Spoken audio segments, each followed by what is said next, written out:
Problem ये होता है कि आप आउट ऑफ कंट्रोल फील करते हैं, और जब आउट ऑफ कंट्रोल फील करते हैं तो आपका इमोशंस बीच में आ जाता है। एक माइंड का स्टेट आता है जहाँ पे कोई इमोशन नहीं होता, फियर नहीं होता, वो एक मशीन की तरह ऑपरेट करना सीख लेते हैं।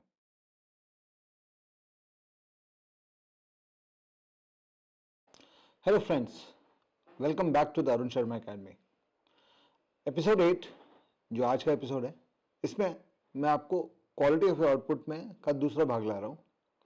पिछले भाग में हम लोग ने ये देखा था कि डिस्क्रिप्टिव राइटिंग एग्जाम्स के लिए आपको क्वालिटी ऑफ आउटपुट के लिए बेसिक लॉजिक हम लोग ने देखा था कि जब आप कंपाउंडिंग करिएगा, जब आप नॉलेज को अंदर ले लीजिएगा और उसके बाद उसको कुछ दिन के लिए अंदर रोटेट करेगा, उसका कंपाउंडिंग करिएगा उसको समय दे के, तो आपके आउटपुट का क्वालिटी ऑटोमेटिकली सुधरने लगेगा, क्योंकि आपका थॉट सिंथेसिस बेटर हो जाएगा।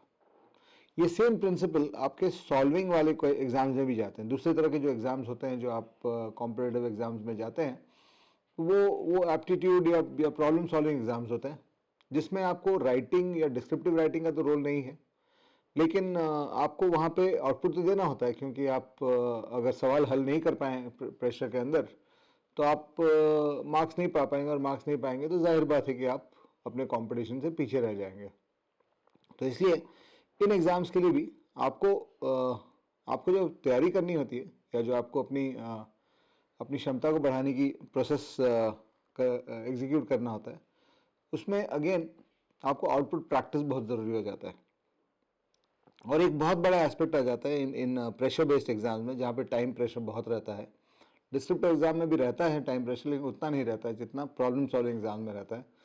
और अक्सर ये देखा जाता है कि समय ख़त्म हो जाता है और टाइम और सवाल बचे रह जाते हैं हर एग्ज़ाम में। आप किसी भी एग्ज़ाम की बात करिए, बैंकिंग की बात कर लीजिए, एसएससी की बात कर लीजिए, आप किसी गवर्नमेंट एग्ज़ाम सीसैट टाइप के एग्ज़ाम की बात कर लीजिए, यूपीएससी वाले, या एमबीए कैट के एग्ज़ाम्स की बात कर लीजिए। किसी भी एग्ज़ाम में आप जाते हैं तो आपका समय ख़त्म हो जाता है, सवाल बचे रहते हैं। और अंडर प्रेशर सॉल्विंग आपको करना अगर नहीं आता है, आप बाहर प्रैक्टिस में आराम से कर लेते हैं, लेकिन प्रेशर के अंदर जब आपके ऊपर टाइम प्रेशर आ जाता है और परफॉर्मेंस प्रेशर आ जाता है, उस टाइम अगर आप आउटपुट नहीं दे पाते हैं तो बहुत बड़ा ट्रेजेडी होता है कि आपको जो आता है वो भी आप नहीं कर पाते एग्जाम में।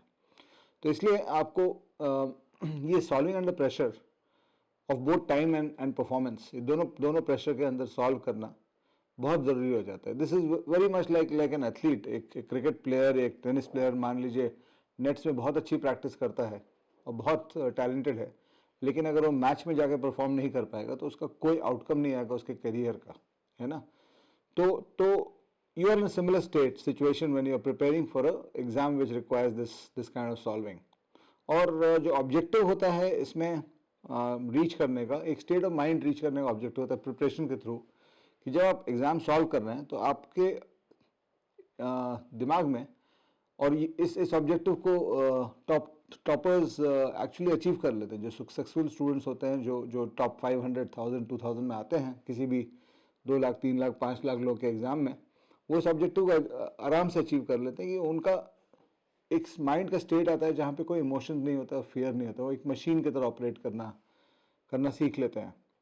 तो आपको भी जब आप अपनी तैयारी कर रहे हैं और आप एक सुपर सक्सेसफुल स्टूडेंट बनना चाहते हैं, तो सक्सेस तो ठीक है, आप बेटर स्टूडेंट हो गए, लेकिन आपका सक्सेस तो डिफाइन होगा एग्जाम के आउटकम से। तो आपको इन एग्जाम्स को डोमिनेट करने के लिए उस पॉइंट तक अपने प्रिपरेशन को पहुंचाना पड़ेगा कि आपको पेपर से या सवाल से या उस सिचुएशन से डर नहीं लगे। और वो करने के लिए आपको ऑब्वियसली सेम थिंग जो मैंने आपको डिस्क्रिप्टिव में बताया, कि आपका इनटेक आपके एग्ज़ाम के कम से कम 3-4 महीने पर पहले ख़त्म हो जाना चाहिए। आपका अगर अक्टूबर में एग्ज़ाम होने वाला है तो मई जून तक आपका intake of all question types ख़त्म हो जाना चाहिए। हर क्वेश्चन टाइप का क्या होता है, कौन से क्वेश्चन होते हैं, नहीं होते हैं, वो सब मई जून तक 4 महीने पहले ख़त्म हो जाना चाहिए। और पिछले लास्ट 3 से 4 महीने आपको सिर्फ टेस्टिंग, मॉक टेस्ट लेना चाहिए बहुत सारा, और simulation of pressure solving structures करने चाहिए। तो सिमुलेशन का क्या बात, मतलब मॉक टेस्ट तो आप समझते हैं कि अपने एग्ज़ाम के स्ट्रक्चर में आप 2 घंटे का एग्ज़ाम अगर है तो, और 3 सेक्शन है तो आप उसी फॉर्मेट में एग्ज़ाम को लीजिए जैसा आपको एग्ज़ाम का फॉर्मेट है, उसी एग्जैक्ट टाइमिंग और उसी एग्जैक्ट स्ट्रक्चर में लीजिए, उतने ही क्वेश्चंस के साथ लीजिए। और आपको मॉक टेस्ट के लिए तो बहुत सारे वेबसाइट्स एक्सेट्रा मिल जाएंगे। और अरुण शर्मा एकेडमी पे भी मैं लाऊंगा कुछ मॉक टेस्ट के this thing, will have it on our app. हम लोग का ऐप भी आ गया, प्लीज़ डाउनलोड कर लीजिए प्ले स्टोर से। और उसके अलावा जैसा मैंने कहा, दूसरा पार्ट जो इसमें है सिमुलेटेड सॉल्विंग, ये बहुत बहुत इंपॉर्टेंट है in preparation for these kind of exams, और इवन फॉर डिस्क्रिप्टिव एग्जाम्स इसको यूज़ कर सकते हैं। सिमुलेटेड सॉल्विंग क्या होता है, मैं आपको एक एग्जांपल देता हूँ। जैसे मान लीजिए किसी क्रिकेट टीम को अगर आप कोच कर रहे हैं और आप उसको मैच खिलाने के लिए कोच कर रहे हैं, एक तो स्किल्स का कोचिंग हो गया, वो आपने करा दी। उसके बाद आप उसकी कोच हैं, आप मान लीजिए XYZ IPL टीम के कोच हैं, तो आप simulated practice situations, match situations आप सिमुलेट करके प्रैक्टिस कराएंगे। आप एक टीम को बोलिएगा कि आपका 8 विकेट गिर गया, ये 3 बैट्समैन आपके पास बचे हैं, स्टार्ट से आप मैच नहीं खिलाइएगा। एक तो हो गया पूरा मॉक टेस्ट, मतलब स्टार्ट से आप पूरा मैच खेल रहे हैं। दूसरा हो गया कि आप उस टीम को बोल देंगे कि 3 ओवर बचे हैं, 30 रन बनाना है, लास्ट 3 बैट्समैन बचे हैं, 8 डाउन आप ऑलरेडी हैं, ये 3 प्लेयर्स बचे हैं, 2 प्लेयर खेल रहे हैं, 1 प्लेयर हट में, तो इन तीनों को 30 रन बनाना है। और दूसरे टीम को आप सिमुलेशन ये दीजिएगा, जो बॉलिंग टीम है उसको आप सिमुलेशन ये दे दीजिएगा कि तुमको अब ये तीन ओवर में 30 रन से देने से कम, मतलब 30 से कितना कम रन तुम दे सकते हो इन प्लेयर्स के सामने, उसकी प्रैक्टिस करनी है। क्या बॉलिंग करोगे, क्या फील्डिंग प्लान्स करोगे, ये सिमुलेशन हो जाता है। तो होगा क्या कि बहुत बार एग्जाम में जब जो एक्चुअल मैच में होगा, कभी कभी इस तरह के सिमुलेशंस वर्क कर जाते हैं कि ये तो मैंने प्रैक्टिस किया हुआ है, राइट, क्योंकि हम लोग ने इस मैच सिचुएशन को 10 बार खेला है। आप 10 तरह के 10 फुल मैचेस तो नहीं खेल सकते जहाँ पे ये चीज़ आएगा, लेकिन आप इस सिमुलेशन को अगर आप क्रिएट कर लेते हैं अपने लोअर ऑर्डर बैटिंग के लिए, तो उसी तरह से अपने एग्जाम प्रिपरेशन में आप इस तरह के सिमुलेशन क्रिएट कर सकते हैं। जैसे मान लीजिए आप इस तरह का सिमुलेशन क्रिएट कर सकते हैं कि आपके पास 5 क्वेश्चन बचे हैं मैथमेटिक्स में और आपको 6 मिनट बचे हैं, आपको 3 कम से कम निकालने हैं। तो क्या करिएगा, कैसे आप चूज करिएगा? आप 6 मिनट बचे हैं आपके डेटा इंटरप्रिटेशन सेक्शन में और आपको एक DI का कठिन सेट निकालना है, तो आपको उसकी उन सिमुलेशंस को प्रैक्टिस करना पड़ेगा। बिकॉज एग्जाम में फिर क्या होगा कि बहुत बार हो सकता है कि आप एक डेटा इंटरप्रिटेशन सेक्शन सॉल्व करते समय आपको लास्ट में ऐसी सिचुएशन नहीं है, लेकिन बीच में आप एक पॉइंट पे आ गए जहाँ पे 6 मिनट में मुझे ये सेट निकालना है, मैं सोच में आप थोड़े से पीछे हो गए एग्जाम में अपने टाइमलाइन से, और आप डिसाइड करते हैं कि अगले 6 मिनट में मेरे को ये निकाल देना है, क्वेश्चन टफ आ गया। इसका सिमुलेशन आपने प्रैक्टिस किया हुआ है घर पे 10, 15, 20, 25 बार, तो ऑटोमेटिकली वो सिमुलेशन वहाँ पे आपको ज़्यादा तैयार कर देगा, है ना। और ज़्यादा तैयार रहिएगा तो आप इन कंट्रोल फील करिएगा, और इन कंट्रोल फील करिएगा तो आपका इमोशंस बीच में नहीं आएगा। प्रॉब्लम क्या हो जाता है इन एग्जाम्स के आउटपुट के में, specially these pressure based aptitude exams and problem solving exams, even in descriptive exams, आप बोर्ड के एग्जाम दे रहे हैं तो मैथ्स वाले एग्जाम के दिन प्रॉब्लम ये होता है कि आप आउट ऑफ कंट्रोल फील करते हैं, और जब आउट ऑफ कंट्रोल फील करते हैं तो आपका इमोशंस बीच में आ जाता है, और एक बार इमोशंस बीच में आ गया तो अब 2+2 भी आपका दिमाग ठीक से नहीं करने देगा।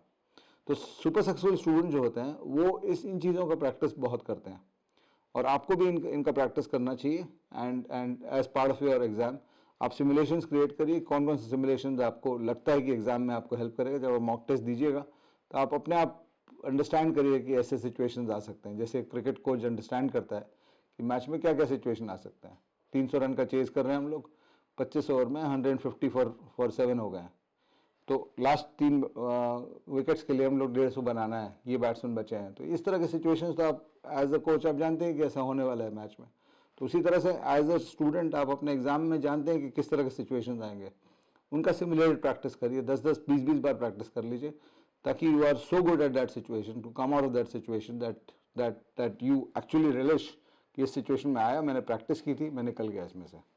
नहीं तो क्या होगा कि उस दिन का तुक्का के पे डिपेंडेंट आप रहेगा कि उस दिन कर पाए कि नहीं कर पाए, आपने कभी प्रैक्टिस उस चीज़ की नहीं की है।